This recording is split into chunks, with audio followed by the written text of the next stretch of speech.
Hello and welcome to the Music Open Event webinar. I'll shortly be handing over to Victoria, who's the head of department for this area. She'll be delivering a short presentation. We'll then have a live Q&A session at the end of the presentation, so please just type any questions you have into the chat box and we can pick them up at the end. The webinar will be recorded and be available to view on our website at a later date, so if you do miss anything, don't worry. And I'll now hand you over to Victoria. Thank you. Hello everyone and welcome to our Music Virtual Open event.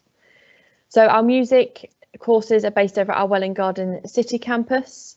So we have in our music department, we have a state-of-the-art recording studio, we have rehearsal spaces and our Apple Mac suite. We sometimes use the theatre for performances, which this year we will be live streaming. So our full-time courses across the department, so we have a level 1 diploma in music performing and production arts, so Victoria Markham is the lead tutor for that.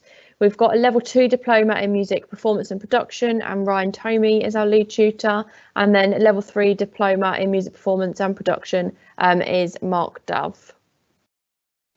So a bit about what qualification is right for you. So it does depend in terms of what GCSE results you have got. So for example, if you wanted to do a level 3 in music performance, you would need to have 4 GCSEs at grade 4 or a C or above. That needs to include English and maths. If you don't get that GCSE grade, we would look and offer you a level 2 in the first instance to support you and develop you with your skills. You would do English and maths alongside, so then you could potentially progress on to level 3. All of our courses, you will be assessed in the first few weeks. So you will be given a summer project, which you'll be expected to complete, and the tutors will collect that in the first week of September. The following 2 weeks to 3 weeks at the beginning of your course, we'll be assessing you all practically to ensure that you are at the right level for your practical ability to ensure that you can achieve. So what is a study programme? So your study programme is made up of your main course. So for example, your level 3 in music performance. Some of you will be retaking maths and or English, and that may be GCSE or functional skills. So that will be on your timetable. All students will be expected to complete up to 40 hours of work experience over the year. And you'll also have a PDR tutorial session to look at your personal development skills, things like healthy lifestyles, staying safe online, and careers advice.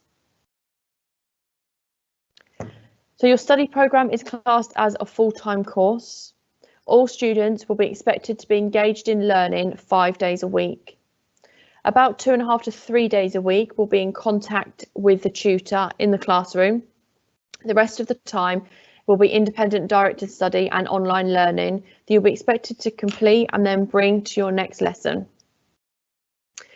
Your course is project based, so you'll have projects throughout the year that you will need to complete. You'll have to pass all of the elements within those projects before you'll be able to progress on to your final major project around March time. Your lessons are varied, so some will be tutor-led presentations, some will be practical sessions, rehearsing in the studios, for example. Some of them will be group sessions or individual activities. We use Canvas as our virtual learning environment, so tutors upload PowerPoints and resources from that particular session. You'll also be expected to submit work on Canvas. We also give you feedback through Canvas, use quizzes and those sorts of things to assess your learning using Canvas. We also have a brand new college app, which is available for students, parents and teachers to download. So if you've got an iPhone, you can just type in the App Store, Oakland's College app, and then you'll be able to download it. So a bit about what student support we have at the college. So all students will have a personal tutor. You'll meet with your personal tutor for 1.5 hours a week. We'll be regularly monitoring your progress and performance using ProPortal, so you'll have an individual learning plan. We also have student advisors who provide welfare support and advice throughout the year.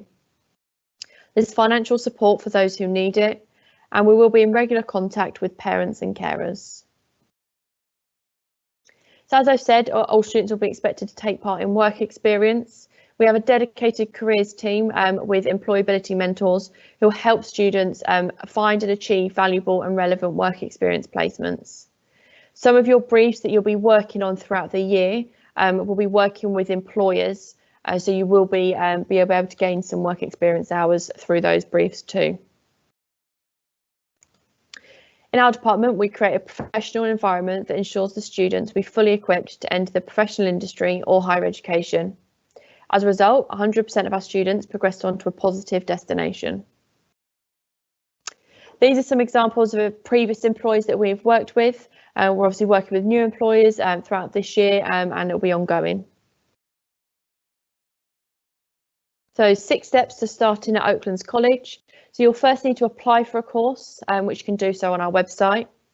Our admissions team will then review your application, so please do check your email for an offer. You then receive your grade results from school, and then we'll have our enrolment at the end of August. We will be in contact nearer the time with more information.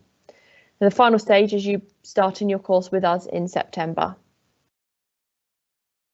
So tutors, our advice team are now on hand to answer any questions. Please use the chat function to ask your questions and we will answer as many as possible. If you have any further questions after this event, you can go on to our live chat on our website or email info@oaklands.ac.uk. Thank you for listening and we hope you're able to receive all the information you needed to start your course. I'm now going to hand over to the marketing team who will be able to ask the questions that you've put in our live chat. Thank you, Victoria. The questions do take a little while to filter through to us, so I've got some frequently asked questions here. One of them is, what software is used? Mark, can you answer that for me? Yeah, the main software we use, which is currently the industry standard software, is Logic Pro X. We've just upgraded to the newest version of that in our Mac suite. We also use Pro Tools in our studio, which is the industry standard for recording audio, but less so on the MIDI side. We also have a license for FL Studio, as some students like to use the functions of that particular software to do more dance and electronic based music. And do they need to know how to use Logic? For level 2, I would say no, because we teach Logic from the ground up.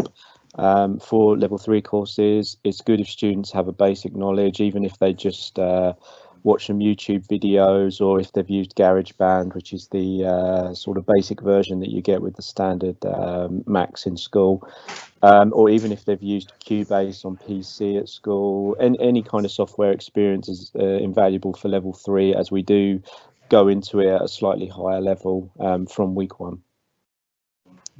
Someone has asked about the campus the course is at, as they missed the beginning. It's at the Welwyn Garden City campus. And another question is, do I need to be able to play an instrument? Depending on which course is applied for. For the level 2 course, it's a performance and production course. We don't require students to play an instrument, but we do ask them to get involved with our performance side of things. So if we're putting on a show, we would ask that a student learn how to use maybe a sampler, or that they could operate a PA system, just to show that they can contribute to the success of a performance. On the level 3 course, we have 2 pathways. So we have the performance course, where we require students to be able to play an instrument to a competent standard that we think will allow them to be able to do the course and play the breadth of repertoire that we ask our students to investigate and apply to their performances. And then on production pathway, we don't ask students to be able to play an instrument, but of course it's great if they can do that, because it means that in their production lessons they can use their instrument to experiment with new sounds, like plugging in guitars to our Focusrite audio interfaces. We have students that play bass guitar. We've even got students that bring in their own synths. So yeah, it's a good thing to be able to do, but we don't require it on the production pathway. Great, thank you. There's another one here. Can you apply to Oaklands and other colleges / sixth forms? Yes, so some of you will be looking at different colleges, maybe think about staying on at sixth form. So you can apply for different colleges, different courses. We do ask that obviously if you then decide not to take music, for example, you just let us know so we can then work out that we're not chasing you at the start of September. Great, thank you. Another question here is, I don't play any instruments, but I'm really interested in music production and currently use FL Studio. Would the level 3 course be suitable? The level 3 production course would be suitable. With students that like to use FL Studio, we do ask them that they learn Logic as well, because if they are to go into higher education or the music industry, it's very difficult to make a career just using one piece of software. I respect the fact that they might be used to that software and it's their preferred use, their preferred tool, if you will. But I do ask that they all use Logic, and when we go into the studio, Pro Tools, as it's so important to progress. And another one here is a level 3 diploma equivalent to an A level? Yes, so the first year of our level 3 course is equivalent to about 1.5 A levels. Those students that wanted and were able to progress onto the second year of our level 3 course, combine that would then give them 3 A levels. Perfect, thank you, Victoria. I think that is all of the questions for now, but if you do have any further questions after the webinar has ended, please get in touch with us via the contact details on the website. We hope you found this webinar helpful, and thank you for listening. If you'd like to join another webinar or find out about any of the other subject areas, please return to our virtual open day page, either using the same link or going via our website. Thank you very much.